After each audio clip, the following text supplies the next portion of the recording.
My name is Daniel Mercer. I'm 31 years old, and the last thing I expected at Thanksgiving dinner was to sit at my grandmother's table while my uncle called me a liar 6 times in front of 14 people, and then watch every single one of them go completely silent when the TV turned on. The dinner was at my grandmother's house in Dearborn, same house she had lived in for 40 years. Same long table that had held every holiday I could remember, with the same mismatched chairs that got pulled from different rooms because there were never quite enough of the matching ones. My grandmother had cooked since Wednesday. The house smelled like it always smelled, turkey and something sweet, and the particular warm closeness of a place that has been heated by the same family for decades. I had driven 2 hours to be there. I had almost not come. Not because of travel, because of my Uncle Roy, who had been building towards something for 3 months, and because I had spent those 3 months deciding whether to let it build or to do something about it, and because the week before Thanksgiving, I had finally decided. I had decided to let him build. And then I had made one phone call. Roy was my father's younger brother, 54 years old, the kind of man who moved through family gatherings like he was moderating them, always slightly louder than necessary, always slightly more certain than the situation required, always the first to summarize what had just happened in a way that made his version the one everyone walked away with. He had been doing this my entire life. I had let him. Most of the family had let him because letting Roy be Roy was easier than the alternative, and because families develop tolerances for certain behaviors the way buildings develop tolerances for certain stresses, slowly, invisibly, until the day something shifts and you realize the tolerance was never strength, it was just accumulated acceptance. I sat down at my usual seat, third from the end, near the window, across from my cousin Brielle, who was 26 and who gave me a look when I sat down that said she already knew the evening was going to be what it was going to be. The food came out, grace was said, plates were filled, and then, between the first course and the second, Roy put down his fork and looked at me and said it. He said, "I want to address something, because I think there are people at this table who have been told a version of events that isn't accurate." He paused. He looked around the table. Then he looked back at me and said, "Daniel has been lying about what happened in September. I think the family deserves to know that." The table went quiet, in the way tables go quiet when someone has said something that everyone will pretend later they had not heard quite so clearly. I looked at Roy. I did not say anything. He said it again, louder. "He's lying." I've told pieces of what happened that night to a few people. My mother, who was there and who called me the next day and cried. My friend Marcus, who listened for an hour and then said I should have done it sooner. I'm telling it here because I'm tired of it being a story that only exists in pieces, and because I think some of you already know exactly which uncle I'm talking about. Like this if you want me to keep going. I'll be right back with you. There is a particular experience of being called a liar in front of people you love.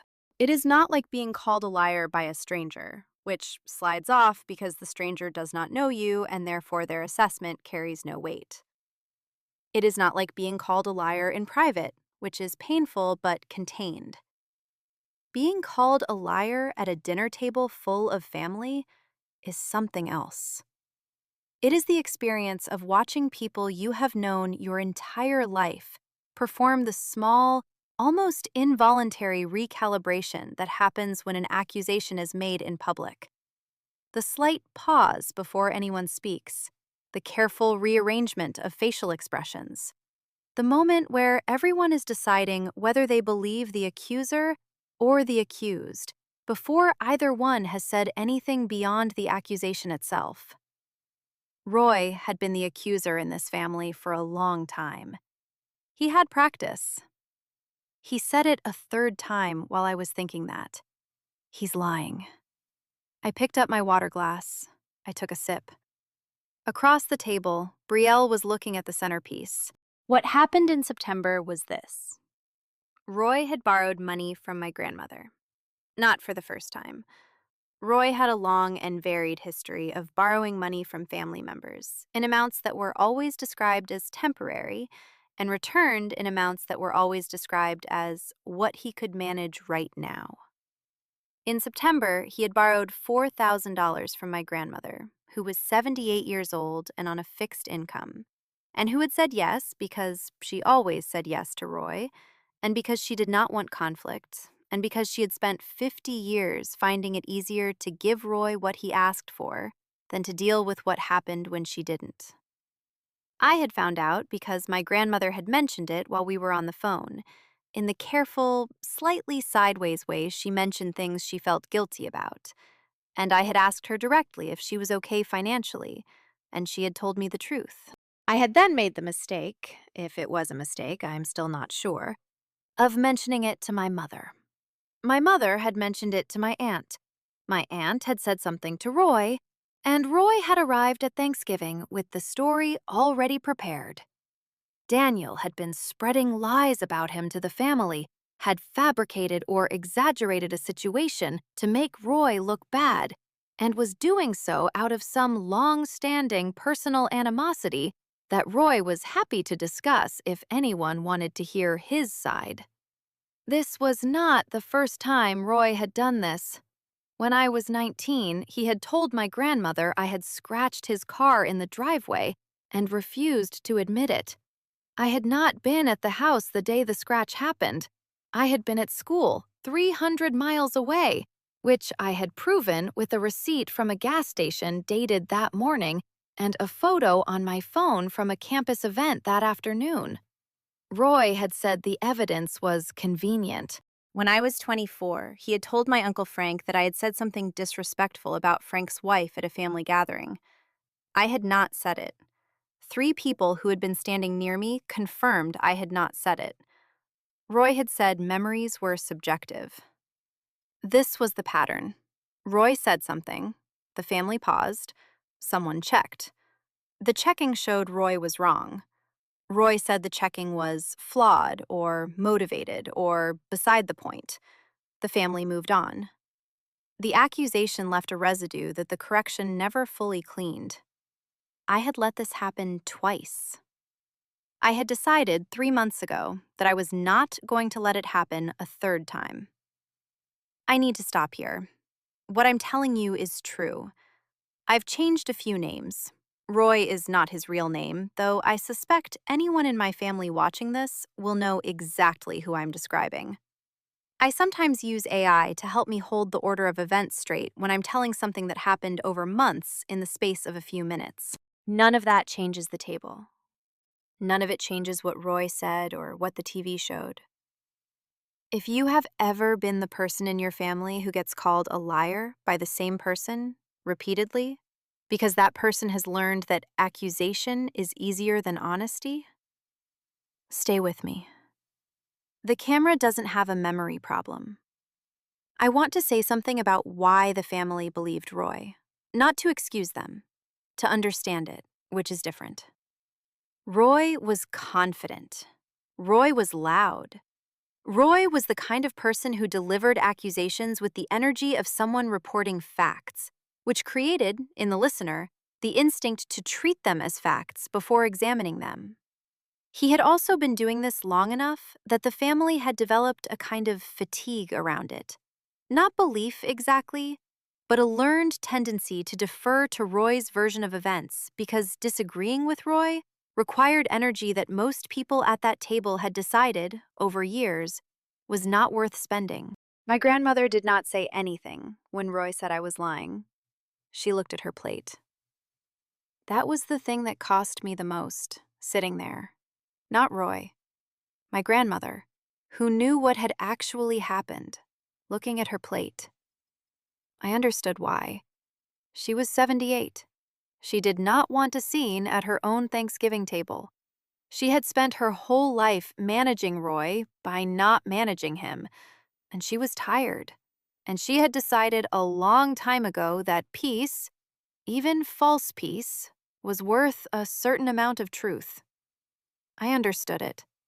It still cost me. Roy said it a fourth time, then a fifth. He was building the way he always built, repetition as conviction, volume as evidence, the sixth time louder than the fifth, so that by the time he had said it enough, the statement would have taken on the texture of established fact simply by virtue of having been said so many times in a room full of people who were not contradicting it. I looked at the TV in the corner of the room. My cousin Jamie was sitting nearest to it. Jamie was 23. He worked in IT. 3 weeks earlier, I had called him and asked him a question, and he had listened.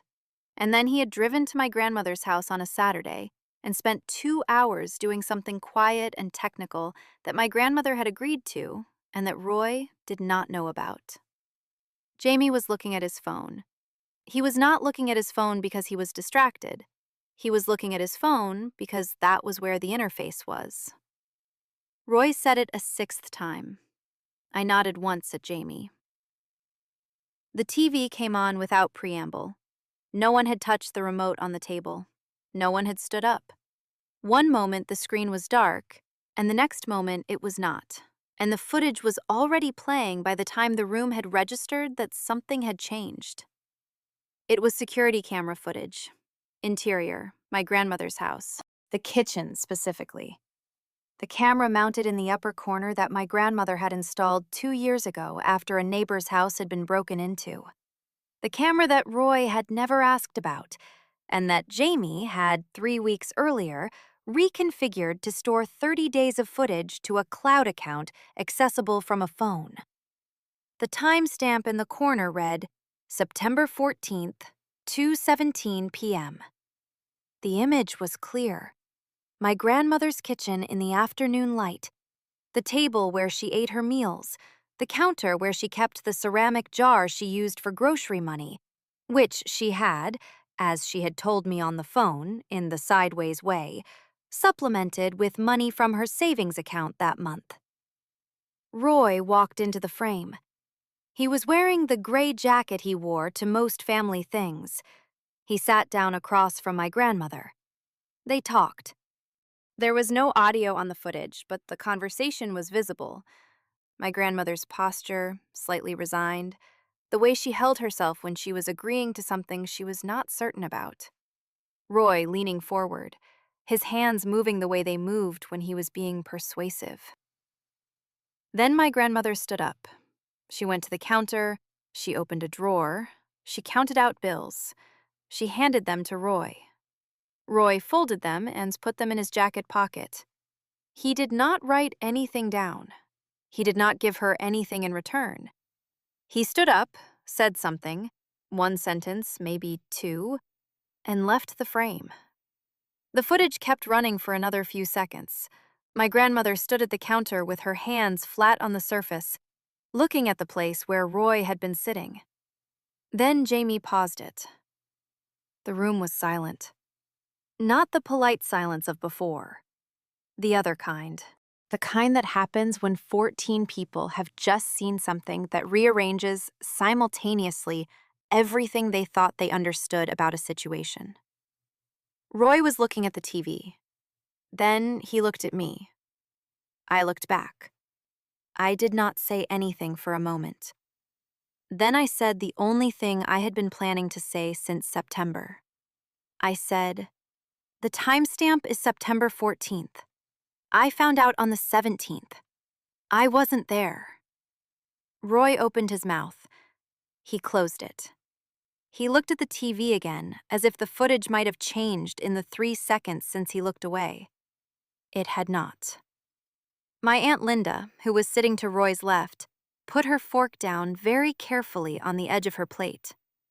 My grandmother was still looking at the centerpiece, but she was crying now. Quietly. Not performing it. Just the particular tears of someone who has been protected from a scene and has found out, in front of everyone, that the protection cost more than the scene would have. My Uncle Frank said from the other end of the table, "Roy." Just his name. Roy said, That's not the whole context." Frank said, "Roy." Again, just the name. Roy stopped. The room stayed quiet. Not 1 minute exactly, but close. If you had footage of every time someone in your family called you a liar, and you'd had it the whole time, would you have waited as long as I did to use it?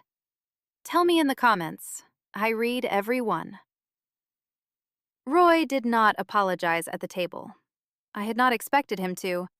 Apology requires a kind of self-awareness that Roy had spent 54 years successfully avoiding. And 1 minute of security footage was not going to undo 54 years in the span of a Thanksgiving dinner. What happened instead was smaller and, in its way, more significant. The conversation at the table shifted. Not dramatically, not with any announcement, but the particular gravity that had always organized itself around Roy. The way the room had always angled slightly toward him, deferred slightly to him. Let his version of events be the first version that got traction. Was gone. It did not come back. My Aunt Linda asked my grandmother if she was all right. My grandmother said she was fine, in the way she always said she was fine. But she also reached across the table and put her hand briefly on mine, which she had not done at a family gathering in years, and which said more than fine. Roy ate the rest of his dinner in silence. He left before dessert. He said he had somewhere to be, which no one questioned and no one believed. Brielle looked at me across the table after he left. She said, quietly enough that only I could hear, "How long did you have the footage?" I said, "Since October." She said, "You waited." I said, "I needed it to happen here, in front of everyone." She was quiet for a moment. Then she said, "Yeah, I get that." Jamie drove home without saying much. He texted me later that night, "Footage is still saved if you need it." I wrote back, "Thank you." He wrote back, "Been a long time coming." He was right about that. Roy called my mother 2 weeks later. He said I had humiliated him in front of the family. He said what I had done was an invasion of privacy. He said the footage had been taken out of context, which was an interesting position for a person who had been alone in a room with an elderly woman and $4,000 and had chosen to tell everyone that her grandson was lying about it. My mother listened. Then she said, "Roy, we all saw the timestamp." He had nothing to say to that.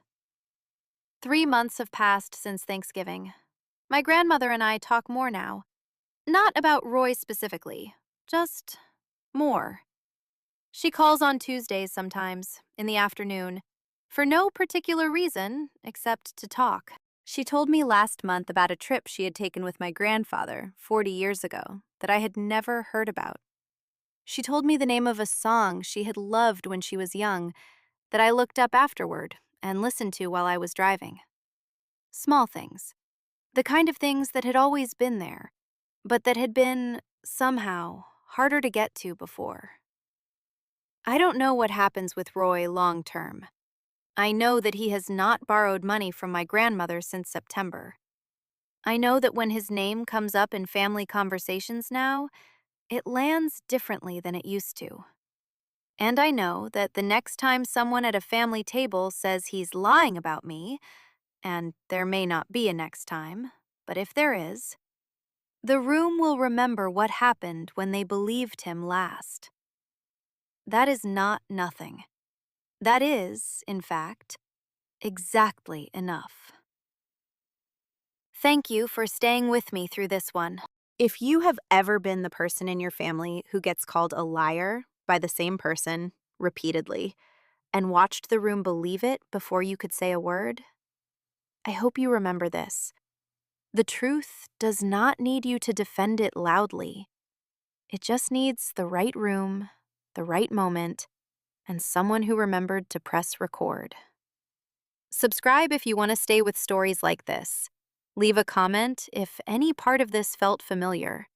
And if there is someone in your life who has been getting away with something because no one has made them accountable in the right room, maybe it is time to think about what that room looks like.